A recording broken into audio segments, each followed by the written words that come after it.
Bien, muy buenas noches, amigos televidentes, a su programa Telenoche que produce nuestro hermano José La Luz. Por su canal Telefuturo, canal 23. Está con nosotros, como siempre, Johnny Arrendel, nuestra hermana Carolina Rodríguez, Julián Jorge Malina y Román, que son parte integral de este programa en la producción. Y para Estados Unidos transmitimos por TV Quisqueya, así como también por la página de Facebook de José La Luz, Liderazgo Responsable, y su página de Twitter. Bueno, hermano Johnny, siempre iniciamos este tipo de programa en medio de esta pandemia, actualizando los datos del coronavirus, que en el mundo ronda ya los 4 millones, va rumbo a los 4 millones de personas y 276,000 personas que han fallecido, con casos como extremos. El caso de la provincia de Wuhan, que ha retornado 8 casos en el día de ayer, entre 5 y 8 casos en una familia, fue el epicentro de esta pandemia, y entonces China parece ser que va a lograr en esa provincia que los 11 millones de personas que están en Wuhan, que es la capital de la provincia de Wuhan, sean, o se le haga la prueba a todo el mundo para verle un diagnóstico de lo que es la provincia. Eso es importante porque esos datos no solo van a servir para Wuhan, sino van a servir para el mundo. Ahí se va a poder ver si cada una de las personas, qué cantidad de personas que se infectó, mantiene la inmunidad y qué capacidad tiene el virus de poder retornar en un pueblo que logró con éxito reducir la pandemia en tan solo 3 meses. Ellos desde el 4 de abril, no tenían contagios comunitarios. Y por tanto, después de la apertura de colegios y una serie de protocolos, habían logrado éxito. Pero el día de ayer parece ser que la oscuridad volvió y la amenaza a Wuhan, porque entre 5 y 8 casos aparecieron en una familia. El caso de la República Dominicana, el boletín nuestro habla ahora de 266 contagios nuevos en la República Dominicana. Obviamente que nosotros tenemos una dificultad, el propio ministro ha admitido que hemos operado esta crisis, quizá la mayoría de países también lo ha hecho, con debilidades de los materiales, o sea, de las pruebas y de los equipos. Uno se pregunta, se hace una serie de preguntas, porque uno ve la noticia y ve que el gobierno haitiano compró sus propios insumos. ¿Por qué el gobierno dominicano siguió confiando en empresas para una crisis humanitaria tan drástica como esta depender de licitación? Yo entiendo que el gobierno dominicano debió de gobierno a gobierno haber comprado esos materiales en China, porque estamos frente a una crisis que, independientemente del cuestionamiento político, porque aquí se cuestiona todo, hay que asumir niveles de responsabilidades para usted tener la magnitud de la crisis. Porque mientras estemos aplicando 1,000 pruebas, 1,200 pruebas, y tengamos 266 contagios, no vamos a tener nunca la magnitud de lo que estamos combatiendo. Y este es un enemigo peligroso, este es un enemigo que hay que combatirlo teniendo los niveles de realidad. Entonces tenemos 402 fallecimientos, que de algún modo eso sí es excelente, porque hemos reducido desde los 400, del 4.19, 4.40 que llegamos. Bueno, estamos en 3 puntos y algo, estamos por debajo de 4 en el tema de fallecimiento, y eso es importante. Yo le decía el otro día en una conversación que tuvimos aquí con José, a mí no me agrada que rondemos los 400 casos ni los 500, porque en la medida que aumente el número de contagiados, va a aumentar el número de personas internados en los hospitales, o si se quiere, recluidos en los hospitales. Si usted se busca una estadística, en los últimos 10 días, nosotros hemos aumentado del día 4 hacia el día 11 que estamos, alrededor de 400 personas en hospitales por el incremento de los casos, y es normal que eso se genere. Entonces, nosotros tenemos algo que tenemos que analizar. Esta crisis nosotros es una crisis social, porque después que el hombre, la crisis, después que el hombre vive en sociedad, una enfermedad contagiosa es es un problema social, es un problema político y es un problema sanitario. Entonces, como el hombre se adapta a cualquier cosa, después de los 24, 25 días, según los científicos, nosotros tenemos un problema, y es que los números no han mejorado considerablemente, solo han mejorado específicamente para la parte de la reducción de muerte. Nosotros hemos logrado en muchas provincias del país reducir por debajo de 1 la R de reproducción. He dicho muchas veces que este tema tiene que ser analizado de manera científica. ¿Qué dicen los científicos? Los científicos dicen, cuando usted tiene una crisis sanitaria contagiosa, un virus, y su caso diario, llámese, su caso de reproducción, su nuevo contagio, son mayor que su recuperado, usted no tiene control de la crisis, porque los recuperados siguen siendo menor que los contagiados. Entonces, eso es un indicativo que está por encima de 1 y dice que usted, su crisis va para largo. Usted no tiene control sobre el proceso todavía. Ahora, cuando usted logra, como se ha logrado aquí en un sinnúmero de provincias, que usted logra reducir los contagios por debajo de su recuperado, entonces usted se da cuenta que usted tiene dominio del escenario. Nosotros todavía no hemos llegado a esa fase, ni siquiera América Latina ha llegado a esa fase. Y esa es la especificación científica para decir que nosotros todavía estamos en la primera curva, que no hemos planeado la curva, que estamos en la primera etapa de la fase del coronavirus. No hemos tenido todavía desbordamiento en los hospitales porque tenemos una capacidad alrededor del 60% todavía, estamos en el 50% del nivel de cama, muy bien, pero hay que reconocer que este virus es peligroso porque él se multiplica por 3. Uno infecta 3, 3 infectan 27 y 27, creo, 72. O sea, ¿qué es lo que yo he dicho? Si usted se descuida, usted tiene serios problemas con el COVID. Obviamente, se habla de 3 medicamentos que han ido ejerciendo una función de calidad. La otra parte que sí hay que tener bien claro es que en el mundo entero se está hablando de rebrotes. Se está hablando de que hay una ola ahora y otra ola en invierno, de que no hemos terminado la primera ola y de que estamos cosechando una segunda ola de expansión del coronavirus sin aún tener resuelta la primera fase. En definitiva, tienes que haber medidas drásticas, severas, pero ustedes saben que he sido partidario de la apertura económica con controles sanitarios, que de eso hablaremos un poco más adelante. Johnny. Bueno, el índice de infectados que se reportan diariamente tiene que ver con la cantidad de pruebas que se realizan. Y luego lo hemos dicho cuando ya se hizo una costumbre escuchar la comparecencia diaria del ministro de Salud. Y esto tiene que ver con que decimos que el indicador más importante es la cantidad de fallecidos, que es lo que te indica cómo un país está manejando el tema del COVID-19.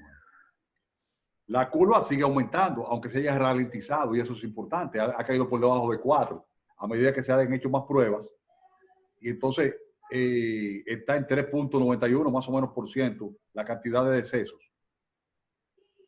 Pero ya pasamos de los 400 y eso es una barrera psicológica.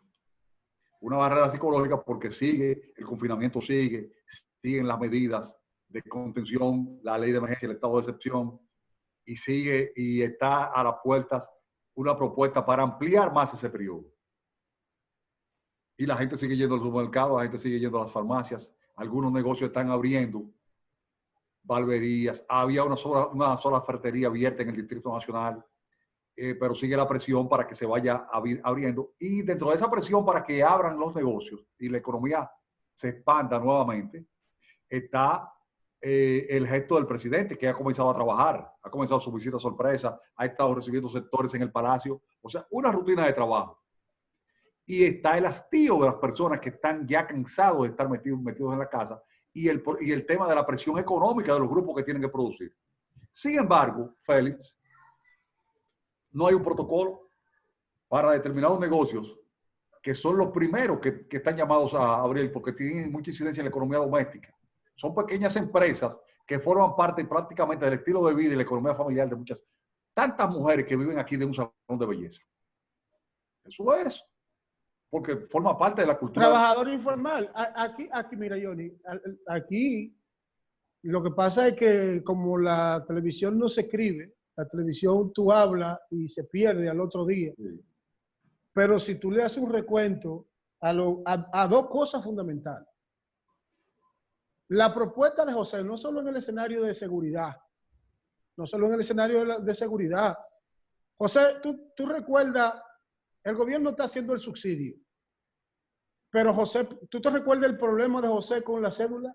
De crear una cédula inteligente, Sí. que sirviera para todo. Que entre un lector. Un tema de cédula inteligente y que tú pudieras tener los datos actualizados en un registro de la persona, de su ocupación, etcétera, etcétera. Sí. ¿Te habló de ese sistema? Lo que yo decía del salón, del salón de belleza es pero que están abriendo y las barberías también. Pero ahí viene.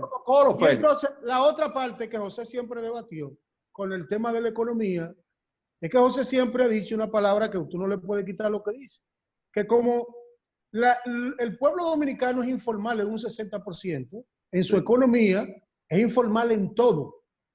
Es informal en todo. Él hace un eje transversal para decir que los dominicanos somos informales en un 60% y que un 40% es formal. Y eso que tú acabas de decir sobre que el gobierno no tiene que decir que va a aperturar la economía porque la gente sale a la calle, bueno, porque no tenemos un mecanismo perfecto de identificar a esa informalidad. Ni tenemos una cédula inteligente y bueno, lo que tenemos lo dejó el PLD, que es la parte de tarjeta solidaridad, bono gas, bono luz, que ha sido excelente. Pero yo digo una cosa. Pero aún, eso se ha convertido en duplicidad, porque como dice José, tenemos informalidad. Y como tenemos informalidad económica, tenemos informalidad de la información. Pero que se entonces, pero yo quiero ahí, es que para que tú sigas, Johnny, porque es buena tu declaración, me agrada. Ajá. Entonces, por ejemplo, aquí nosotros tenemos gente que recibe una ayuda del gobierno y también va a recibir los 8,000 pesos o los 8,500. No sé si tú me entiendes. Claro, porque tiene duplicidad, porque tú no tienes niveles de información. Pudiéramos llegar a más. Y hay otro que no le llega porque no se tiene la información de ellos. Es como te digo, entonces, esa parte de informalidad es difícil para cumplir la cuarentena. Pero mira, está el trabajo de Margarita Cedeño o de área esta de solidaridad, ellos tenían la base de datos y le está llegando el subsidio a la sí, pero eso no se discute. Sí, ahora, ¿cuál es el protocolo para que un salón trabaje? Porque va a trabajar, sea hoy, sea mañana, o está trabajando ya clandestinamente. Para que una barbería, por ejemplo, el cliente y la salonera, o la cliente y la salonera, el que se está pelando y el barbero, no deben hablarse de frente. Aunque tengan mascarilla, tienen que hablar por el espejo. Mirando el espejo, y mire, yo quiero el corte de tal y tal manera. Y así dice la dama que va a un salón de belleza. Pero al mismo tiempo solamente recibir un cliente por sesión. O sea, que no esté nadie hablando. En los salones se habla, tú sabes que forma parte del folclore, que ahí es que se enteran los chismes de los barrios. Y entonces tienen que instruir para que no sirva de vector para transmitir la enfermedad la labor que van a hacer los carniceros. En Estados Unidos la carne ha sido... Bueno, hay una crisis de la carne. Sí, un factor fundamental para la transmisión de la enfermedad. Para el país que más consume carne. Sí, no, y que es con frío, en cuarto frío que se trabaja la carne. Y en una carnicería de barrio, el carnicero, tú sabes que usa un pote de ron para calentarse, porque si no se enferma de pulmonía. No, es verdad. Es una bueno, pero ese es el tema que vamos a tratar en el próximo bloque, Johnny. Pero tiene que escribir y difundir los protocolos sobre cómo abrir la economía en lo adelante. Y hay que la barbería y los salones tienen que limpiar los equipos cada vez que... No nos adelantemos el tema, que ahorita lo vamos a desglosar bien. De lo que yo pienso, de cómo debe hacerse la apertura y ahí. Entonces, Johnny, el tema del coronavirus, decía, también tiene un impacto psicológico. Pero el impacto social, político y económico, el psicológico no es tan severo. ¿Sabe por qué? Porque el ser humano por conducta se adapta. El humano se adapta. Entonces, ¿prefiere qué? ¿La calle o la muerte? No, yo creo que prefiere la vida. Yo creo que prefiere la vida. Entonces, nosotros tenemos que jugar un rol. La gente se cansa y sale. Está bien, pero oye, mira, Johnny, mira, cuando el médico le pone una dieta a un paciente diabético, por ejemplo, le dice, mire, no coma esto, no coma chicharrón, no coma tal cosa. Por un año o dos, la persona lleva su dieta normal hasta que un día se harta. pero Johnny, es que hay dos condiciones. Por más apertura económica que tú tengas, que tú hagas, tú tienes que tener protocolo y control del proceso. Porque tú tienes camas y respiradores. Pero si tu relajación de la medida sobrepasa a esa cama que tú tienes ocupada, tú sabes que, aguántate, no, tú tienes que volver a cuarentena, porque no hay vacuna. Entonces, para tú evitar estar en ese CISA, trabajo 2 meses y me tranco 2, trabajo 2 meses y me tranco 2, tú tienes que aplicar política de eje transversal. Entonces, como te decía, el ser humano se adapta, por conducta se adapta, porque de algún modo, si quiere seguir sobreviviendo, va a tener que adaptarse. Por eso yo decía, esta crisis, los políticos tienen que ponerla en manos de los científicos. ¿Sabe por qué tienen que ponerla en manos de los científicos? A ti te dicen, mira, Johnny, este virus de cada 100 a 80 le da como una gripe, a 80. Pero hay 20 que le da más fuerte. De esos 20, 10 terminan en hospitales, normal, 10 terminan en hospitales, y los otros 5, y los otros 10 le da con gravedad, y 5 terminan entubados. Y de esos 5, se te muere un 4, se te muere un 3. Los españoles dicen que eso es 1.9, 1.8, que eso no pasa de ahí. Pero se te muere un 5. Entonces tú tienes estadística, no seamos locos, porque no eres tú solo que está actuando en el mundo está actuando en consecuencia de eso. Entonces tú tienes que prepararte para esto. Si tú no te preparas de manera científica, de manera operativa, tú sabes que tú vas a tener condición inestable de trabajar 2 meses y de volver a cuarentena 2 meses. Hay un factor. Por tanto, lo que tú hagas tiene que tener control. Si tú no tienes control del proceso, mejor no te arriesgues. Pero hay un factor. Dentro de todo lo que se puede ponderar y elogiar en el esquema de enfrentamiento al COVID-19 en República Dominicana, el principal déficit ha sido la falta de pruebas masivas y gratis. No ha habido forma de que el Estado dominicano haya asimilado esa cultura que ha dado resultados en Taiwán, en Corea del Sur, en todos los países que han tenido un éxito. Pruebas gratis y masivas. Mira, no las hay en el país. Dice Carolina que nos vamos a una pausa. Bien, amigos televidentes, de regreso a su programa Telenoche. Decíamos, Johnny, entonces, en el primer bloque, que este bloque lo íbamos a utilizar para hablar de la apertura económica. Miren, el gobierno dominicano se ha reunido en esta semana con sectores empresariales, con sindicalistas y con la parte laboral, el ministro de Trabajo, el ministro administrativo de la Presidencia, entre otros importantes funcionarios, para hablar de cómo ir haciendo la apertura de la economía. Ustedes recordarán que yo he sido partidario desde el principio de que si no se iba a tomar una cuarentena eminentemente rígida, se fuera expandiendo, se fuera dando apertura al tema de la economía. Cuando hice esas declaraciones, que eran las mismas que estaban pasando en Inglaterra, que estaban pasando en los Países Bajos, hablé de que la Organización Mundial de la Salud hasta ese entonces no tenía un protocolo, porque el mundo estaba viviendo lo que era la primera fase. No había una segunda fase, no había planeamiento de la curva. Con el tiempo se fue haciendo la idea, especialmente en España y China, que lo había comenzado, de ir haciendo apertura económica. Por tanto, la Organización Mundial de la Salud organizó un protocolo para poder hablar de la desescalada, como le dicen los españoles. En América Latina, lamentablemente, ningún país puede hablar de la desescalada, porque estamos viviendo lo que es específicamente la parte de la curva hacia arriba. Entonces, la República Dominicana está tratando el tema de la posible apertura de la economía. Yo creo que dicen que nosotros tenemos que dividir esta crisis básicamente en dos cosas. Primero, científica. Esto es una crisis científica.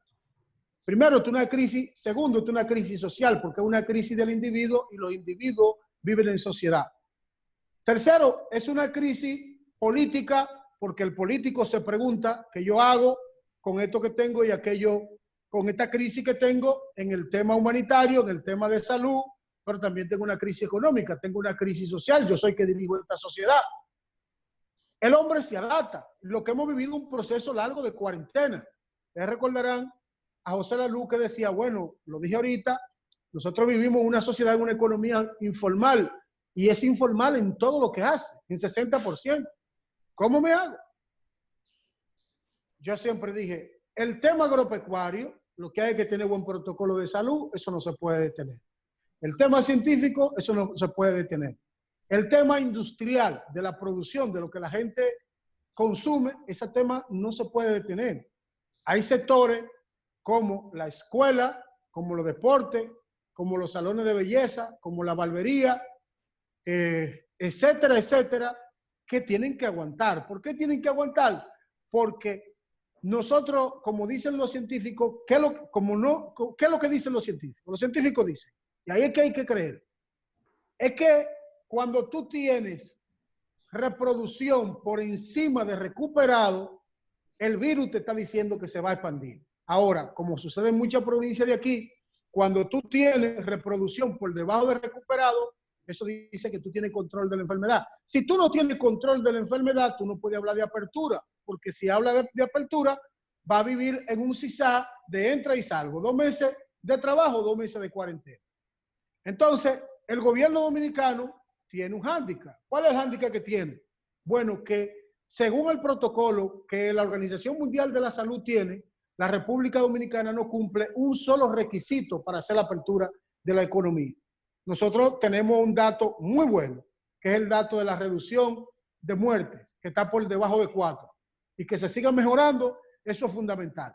Ahora, para que nosotros podamos tener confianza en la desescalada, y tenemos que lograr, según la Organización Mundial de la Salud, que la reproducción sean 100 casos diarios, 75 casos diarios, y que 100 sean los recuperados diarios. No tenemos ese dato, no tenemos ese dato. Acuérdense ustedes que el día 4, busquen las estadísticas, nosotros teníamos 1.500 personas, 1.400 personas que ocupaban los hospitales. Sin embargo, ya hoy tenemos 1.900, 1.800. Hemos aumentado 300 en tan pocos días. La Organización Mundial de la Salud dice que nosotros tenemos que tener camas disponibles en un 70% y un 30% ocupadas para usted comenzar a hablar de reabrir la economía porque usted siente que se va aliviando. El tema es que los dominicanos no hemos logrado ese modelo de estadística. Yo, pese a eso, siempre entiendo que cuando usted tiene modelo de soportar el contagio de rebaño, porque ahora usted no tiene la vacuna, pero usted tiene un nivel de riesgo exagerado, debe ir abriendo la economía en sectores fundamentales, siempre y cuando usted tenga un nivel de protocolo que le garantice tener control sobre el proceso. Si usted no tiene control sobre el proceso, arriesgarse es peligroso. Johnny. Bueno, la realidad es que tal como habíamos analizado en el primer bloque, la prudencia, el expertise científico presiona que se mantenga la cuarentena. Incluso se espera que el presidente de la República someta una nueva petición al Congreso para extender la ley de emergencia, incluso el toque de queda. Y que probablemente el Congreso lo apruebe, sea por 25 días, como por lo regular pide el gobierno, o sea por 17 días, como se ha estado estableciendo. Sin embargo, varios factores inciden en reabrir la economía, aún sea por directriz propia de las autoridades, o sea por petición de los empresarios, como ha acontecido, o por peso muerto de la gente, que es el activo. La gente se cansa de estar en la casa. Y lo comparaba con el asunto de la dieta. Cuando a la gente le declaran un problema metabólico, le dicen, usted tiene que cambiar su dieta, porque usted tiene un problema de hipertensión o de obesidad, y tiene que dejar de comer grasa, tiene que dejar de comer cerdo, chuleta, dulces. La gente lo acata por un tiempo. Un paciente cualquiera. Pero llega el momento en que se cansa y dice, no, y empieza a comer de todo. Sale. Esta semana, este fin de semana, el malecón estaba lleno de personas que estaban incluso acompañados de niños y de todo eso. Bueno, la gente, Johnny, la gente ha ido desafiando las medidas. Y si hemos tenido un aumento de los casos, porque teníamos una curva que era 100, después logramos una meta que nos manteníamos en 150, 200, 150, pero de repente nos fuimos a los 300 y duramos 10 días en 300, y después de los 300 llegamos a 500,06 y luego bajamos a 400 y ya hemos vuelto a los 300, a la media de los 300, pero si hemos tenido un aumento de los casos es por una relajación de la medida, no seamos tontos. Ahora, lo que el gobierno tiene que hacer es que tiene que decidir el liderazgo político, es que nosotros, por ejemplo, tenemos el problema de la gente reclamando los fondos de la AFP. Millones de pesos en bono. El gobierno, que era la propuesta inicial del presidente de la Fuerza del Pueblo, que decía, el gobierno no ha puesto que esos fondos. El gobierno lo que tiene que hacer es que endeudarse él. Los trabajadores no se pueden endeudar para la crisis. Pero sucede que la crisis no va a ser corta, la crisis va para larga. Esta es una crisis que nosotros podemos hablar este año se perdió. Este año tiene problemas, Johnny. Sin esa vacuna, esta vacuna se está hablando a final de año. Solamente la vacuna, curado. Bueno, entonces, ¿qué tú dices? Yo tengo que vivir de dos maneras. Si yo reabro la economía y se me desbordan los hospitales, ¿qué tengo que hacer? Como no tengo la vacuna, tengo que volver a la cuarentena. No tengo de otra, ¿es verdad? Por tanto, el gobierno tiene que buscar un mecanismo en el que todo el mundo sea responsable y pague parte de la crisis. ¿Qué es lo que yo he dicho de los fondos de la AFP? El gobierno lo que hizo fue, ¿cómo el gobierno se sorteó estos 2 meses? Bueno, fue y buscó 32,000 millones de pesos. ¿De quién eran los 32,000 millones de pesos que el gobierno fue y consiguió? De los trabajadores. Era del IDOPRIL, del Instituto de Riesgos Laborales de la República Dominicana. El gobierno utilizó esos fondos. 8,000 millones van directo a los trabajadores para el programa FASE, porque hay 1 millón de parados en la República Dominicana. Más 1.500.000 personas que el gobierno, a través de Solidaridad, Bono Luz, Bono Gas, más la cédula que la utilizó, le depositó entre 5,000 y 7,000 pesos a cada persona. Ahora, como dice José, lo discutimos aquí siempre, 8,000 pesos no le resuelven el problema, porque la canasta básica, la más pequeña de la canasta básica dominicana, anda en 12,000 pesos. Eso es lo que le está subsidiando, es el 60% de la canasta que él debe cumplir. Él está en su casa tirado. Por tanto, relaja la medida. Entonces, ¿qué es lo que yo he dicho? El gobierno tiene que sí darle los fondos de pensiones a los trabajadores. Ahora, lo que no puede hacerlo para que genere inflación es dárselo de un porrazo, pero puede hacerlo en el modelo Perú, para que todo el mundo sea parte de la crisis. Y el gobierno no es que se esconda, es que el gobierno se preserve económicamente para levantar la economía por la crisis. Porque si el gobierno se endeuda, ¿quién va a levantar la economía? ¿Quién va a cumplir los compromisos? Entonces, eso es lo que he dicho. ¿Cómo yo entiendo que debe hacerlo? El gobierno emite bonos por $1,000 millones. Esos $1,000 millones, el gobierno va a llevarlo al Banco Central. ¿Y a quién se lo van a dar? ¿A todas las afiliadas? No, claro que sí. Todo solamente los que están en paro. No. Todo el que quiera. Si yo quiero renunciar a no tomarlo, renuncio. Pero todo el mundo tiene derecho a tomarlo. Ahora, salarial, con un máximo de $600 mensual. El que pueda llegar hasta ahí con 600, se divide en cuotas. Ahora, ¿qué garantía va a tener el gobierno de eso? Primero, que la economía va a mantenerse despegando, porque si el nivel de consumo baja, el gobierno tiene problemas. ¿Qué va a hacer el gobierno con los $1,000 millones? Los $1,000 millones van a servir de respaldo a que no se vaya de la mano la tasa de cambio. ¿Me explico, Johnny? O sea, los $1,000 millones que el gobierno va a colocar en respuesta a la entrega de lo que va a emitir mensualmente para los trabajadores, va a ser de que si ese dinero genera inflación y genera aumento de la tasa, el gobierno pueda esos $1,000 millones lanzar paso a paso a la economía para retener lo que pudiera ser una devaluación que de hecho pudiera generarse. A mí me gusta la propuesta que tú hiciste. Incluso se la comenté aquí a José La Luz ayer. De que sea mediante salarios. Claro. Es que de $150. Y es poco. 150. Pero no, que un límite. Por ejemplo, el límite en Perú es 500. El límite en Perú es $500. O sea, si tú tienes, por ejemplo, ahorrado 3 millones de pesos, acuérdate que 3 millones de pesos, si tú tienes ahorrado, que hay gente que ya lo tiene, o 2 millones, o un 30 son 700,000 pesos. Sí. Entonces, si tienen que dividírtelo en cuotas por un tiempo determinado y tú puedes acceder a eso. Porque si tú le entregas un monto determinado importante, cercano al 30% o a la mitad del 30%, va a acontecer que ese dinero va a salir a buscar dólares. ¿Qué va a comprar? No, el dólar se dispara. No, la economía dominicana no aguanta ese colapso. Sí, Pasa sí. igual que la papeleta del lío, la papeleta de Baez.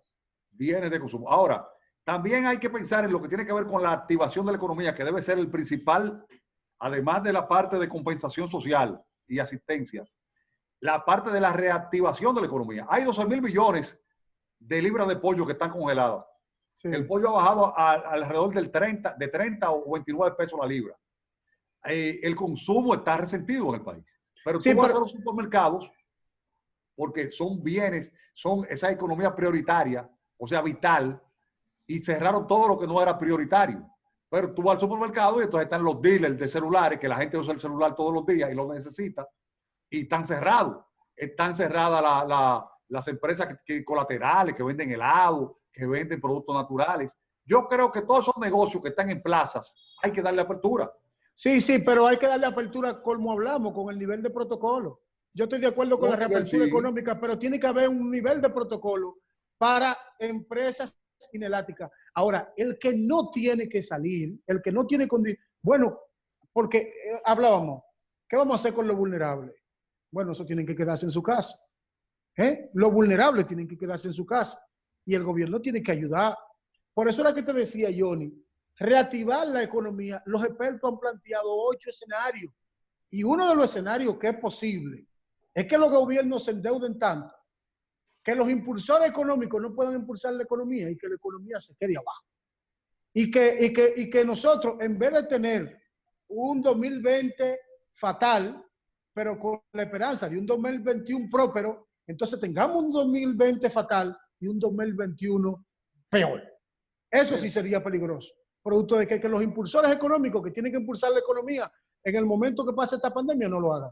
En el colofón ya de este segmento del programa. Carolina nos está tirando que nos vayamos. Sí, ¿no? Quiero decirle eso. Bueno, quiero que abordemos el tema de la educación. Venimos la educación con eso. Es uno de los temas que crece en medio de la pandemia, pero con sus limitaciones. La educación a distancia, sobre todo, es un importante renglón y creo que debemos... En la pausa hablaremos de educación y política. Sí.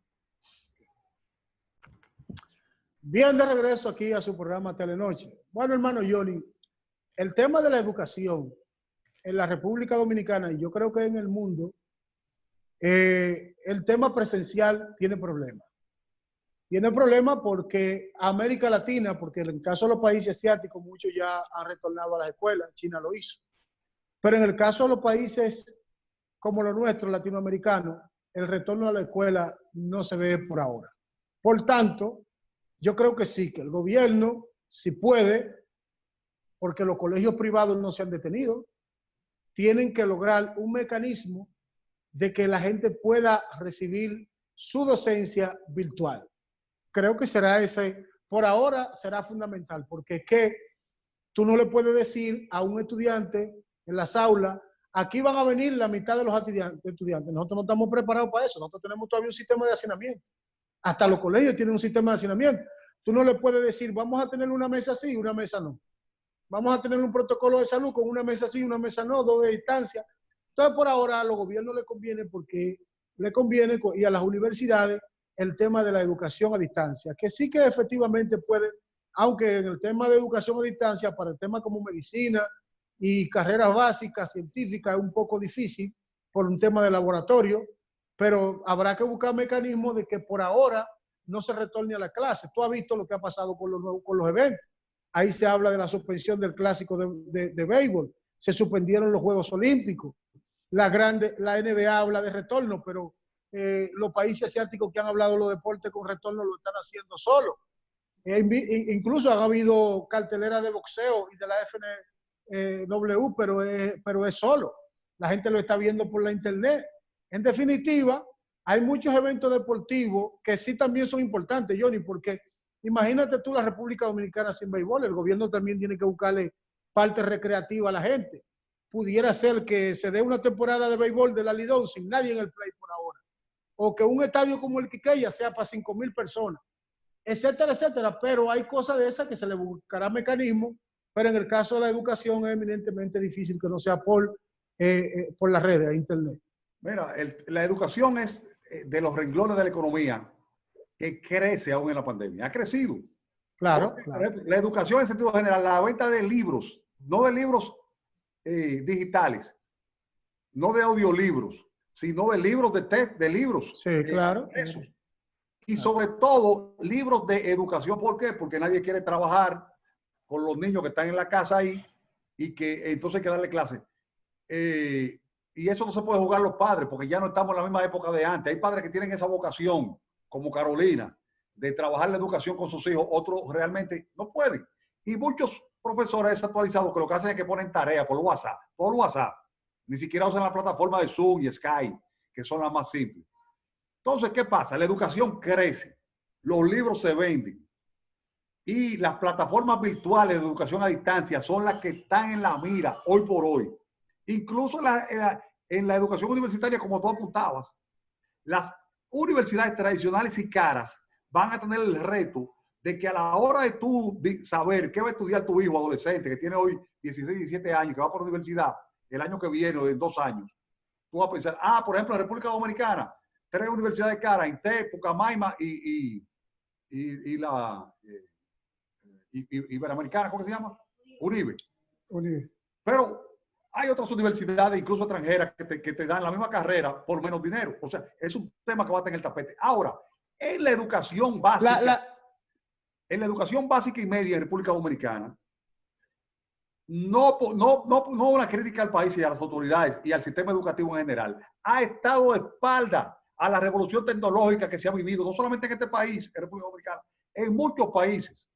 Porque esto de la educación a distancia, los colegios han estado mejor preparados, pero no quiere decir que estaban preparados. Y no quiere decir que los contenidos que se están impartiendo sean digitalizados realmente. Lo que se está haciendo, como digo, que muchos profesores que no están actualizados, lo que hacen es que le ponen tarea. Hagan esa tarea y busquen eso. Pero el Ministerio de Educación, por ejemplo, hace 2 o 3 años, cuando empezó a recibir muchos recursos, ¿tú sabes lo que hizo, Félix? Vamos a comprar 1 millón de tabletas y vamos a distribuírselo a los estudiantes. Como que el problema es un dispositivo. Lo de menos es el dispositivo. Aquí hay más dispositivos que personas en el país. Teléfono inteligente. O sea, en una casa, si un niño no tiene una tableta o no tiene una computadora, el papá o la mamá o la hermana tienen un dispositivo que se lo pueden prestar para que coja clase. El problema de la brecha, el de la brecha digital, aquí es lo caro del internet y la baja calidad y la baja cobertura. O sea, aquí tenemos una... ¿Cuál es la cobertura en el territorio nacional? En Panamá, en Costa Rica tienen un 90% de cobertura de Wi-Fi gratis para la población. Aquí no. Aquí el internet es caro, malo y escaso.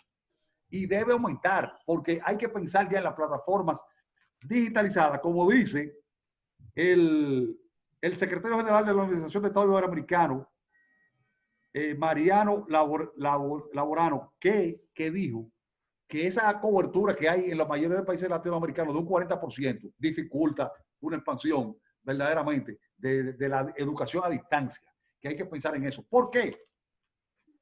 El COVID-19 no se sabe cómo actuar los niños todavía. El ministro de Salud acaba de decir que en República Dominicana hay unos 125 nuevos casos de niños infectados por el COVID. Y la cantidad aumentó, las personas menores de 19 años aumentaron de 544 a 669. O sea, no hay confianza todavía para que las escuelas abran. Entonces hay que pensar en la educación a distancia, Félix. Bueno, Johnny, es que nosotros, independientemente de lo que se diga, el mundo está luchando con un enemigo que está en la fase del proceso de conocimiento. Son 5 meses que tiene. Bueno, son 5 meses, no importa lo que se diga. Entonces, a pesar, porque hay una noticia que está en fase de investigación, yo no sé si te conté que en Wuhan se celebraron en octubre pasado los Juegos Militares y los militares franceses y españoles fueron parte de la delegación europea de los que participaron en los Juegos de Wuhan. Y ellos están diciendo en Europa que ellos han sentido los mismos síntomas del coronavirus cuando participaron en los Juegos. Como falta de sabor y de olor. No, están diciendo ellos que en octubre del año pasado ellos sufrieron dolor de cabeza, vómito, fiebre alta, etcétera, etcétera. Si eso que están diciendo los franceses y los españoles, ahora con los estudios que se le hagan a esos militares, ellos aparecen que tienen el anticuerpo del coronavirus, entonces China engañó al mundo o no sabía de la enfermedad o la enfermedad no nació en China, porque se desconoce entonces, nació en otro lado. Sí, ¿me están entendiendo? Una enfermedad, pero la pasaron no, bien. Porque allá habían 10.000 deportistas del mundo entero. Y ellos están diciendo ahora, yo me sentí eso mismo en octubre del año pasado. Exacto. A mí me dio esto, mi familia se enfermó de esto. Entonces, eso es fácil de descubrir, porque el anticuerpo del coronavirus, según los alemanes, dura 17 años. Entonces, el que se infectó en octubre tiene el anticuerpo del coronavirus. Si eso es así, entonces, ¿de dónde vino el coronavirus? No vino de China solamente. ¿Quién lo llevó ahí? Porque los juegos se celebraron en Wuhan. Entonces, son muchas incógnitas y mucha curiosidad. Pero con respecto a ese tema, Johnny, el tema de la educación es de antemano, que ya era un tema en apogeo, el tema de estudiar por internet y por redes, ya eso va a quedar consolidado. El COVID lo deja consolidado.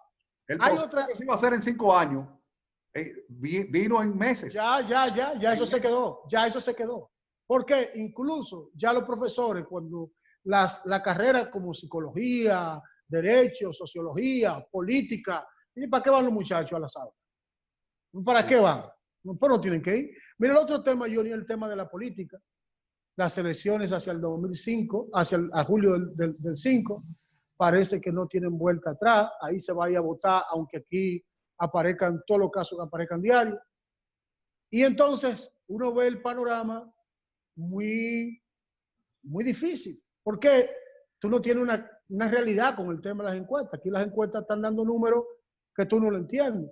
Hemos visto a Gonzalo Castillo recibiendo apoyo en todos los lados, recibiendo apoyo de Reformista, recibiendo apoyo de figuras nacionales. Creo que vi ayer recibiendo el apoyo de Sergio Valga, recibió el apoyo de una joven en apellido Balaguer, ahí en Boca Chica, que lo vi que lo recibió.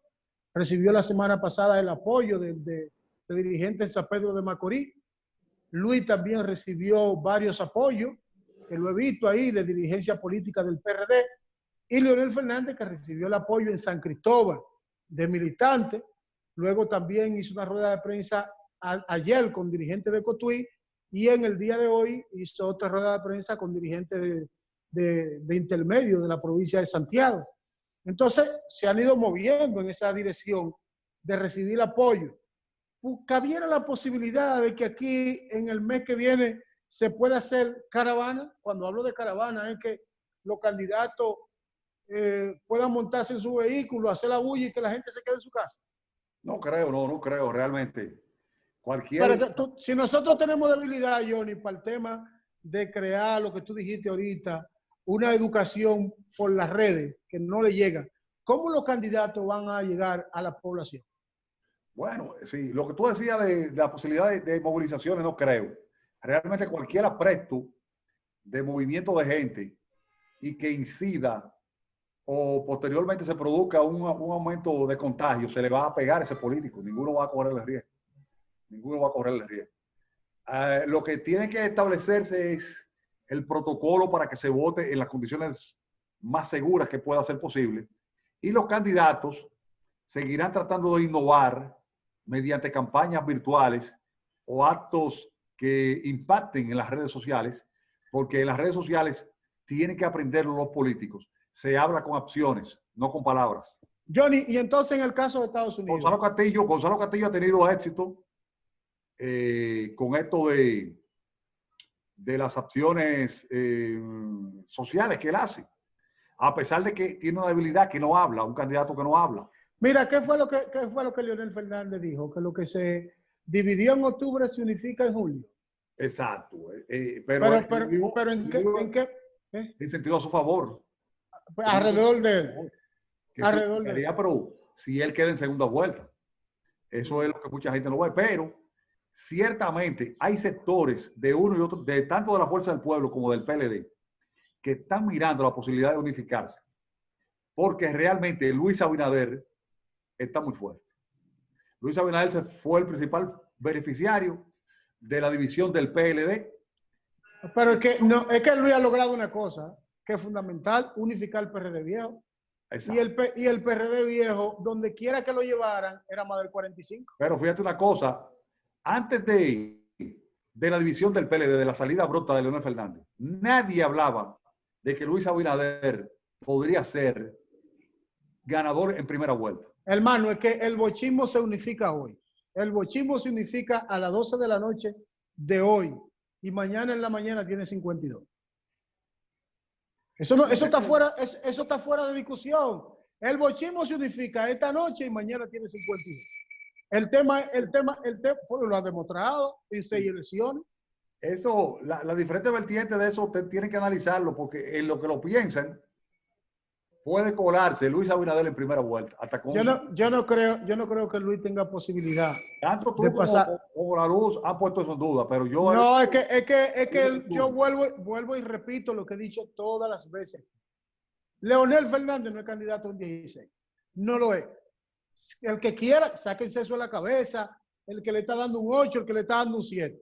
Si Leonel Fernández se mete por encima del 20 y el PLD también, ¿cómo Luis va a ver? ¿No? Hay una cosa que también mucha gente pasa por alto. Yo diría que Leonel Fernández puede ser no un candidato de un 15, un 16, y ni siquiera un 20. Podría ser de un 25, un 30 y más así allá. es, así Ahora, es. el tiempo es su enemigo, porque Leonel Fernández no cuenta con una plataforma, una marca. Leonel tiene un problema.